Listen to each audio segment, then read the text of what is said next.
this afternoon, we got one special guest belong me where Mr. belong Vanuatu to Port Vila this time. Everyone Chinese American citizen, and Mr. Visiting country belong me. More, everyone very interesting man. All about long world finish, long Africa, and especially developing countries. Is that look. One man where he write them over 170 books. Look long science more. Visionary man. Look long what happen in life or future. Make him plan a story and around one finish. Place look state of lifestyle being in Vanuatu. More kind of place here. It's a story on anything. You talk about science. You talk about politics. You talk about health. You talk about our show. Dr. Peter Baofu, welcome to the show.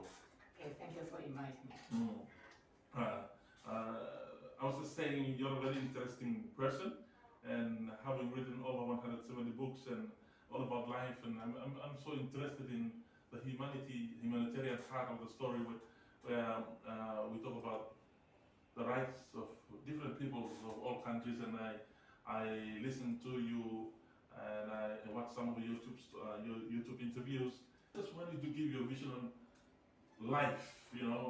How can we make this world a better place with all the resources, with all the things that we have around us? Just wanted to share your views on your vision on what future do you see should be in the world that we live in. Yeah, as a start, it's true that I also lived in Africa for some years, but I have been in more than 125 different countries, which means that I have been in all regions of the world. So I don't just live in Africa, I also live in Europe, in the Middle East, in Latin America, in South Asia, in Southeast Asia, in East Asia, in many other places.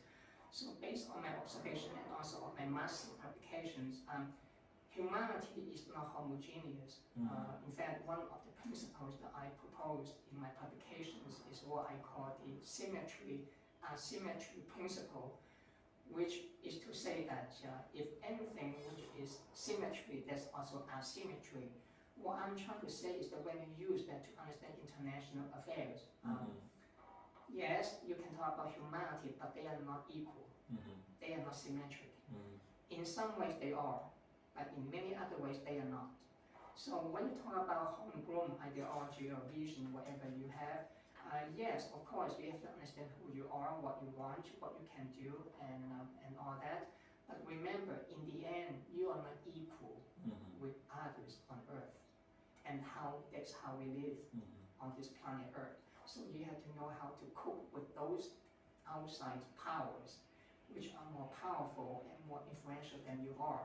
So when we talk about international relations in terms of humanity, for example, yes, we can understand humanity in that sense, but remember, humanity is not an empty word.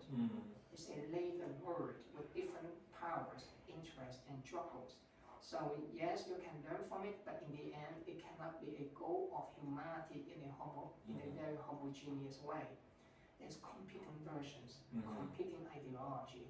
So secondly, I do think that a good way to start to answer your question is to ask the local people over here and say, what exactly is the thing which can unite all of you together as a vision, as an ideology? This is something that I spoke about in the previous interview last week here. And that ideology and vision is lacking. In fact, it's the same problem in Africa too. So one of the most urgent agenda for many of these people to do is to come up with their own homegrown vision and ideology. Yes, you can always borrow from the outside. You have to learn from others, especially those which are much more powerful and much more advanced than you are. So learn from them, but in the end, you cannot borrow or import completely what they have and add because you are not they, and they are not you. For example, by analogy, it's very naive. Now, the West has been pressuring China for several decades now. Do this, do that, and force them to do this, and they think that in the end, the Chinese will become a Westerner. That's an illusion. Now they wake up to the new reality that China is China. globalization doesn't mean that westernization. Modernization doesn't mean that everyone should behave like a white, like a Westerner. You have your own values, you have your own belief. You can learn from others. In the end, we have to respect that other people cannot behave always like a white man or a white woman or a Westerner. And you also Or vice versa. And vice versa. Yes. Chinese, however powerful they are, Japanese cannot expect that people in the West will behave like the Chinese. And Japanese is an illusion. They are what they are. They are Europeans, they are Westerners, they have their own values. You have to respect their values. Yes, you can learn from each other. No, for sure, there's no problem.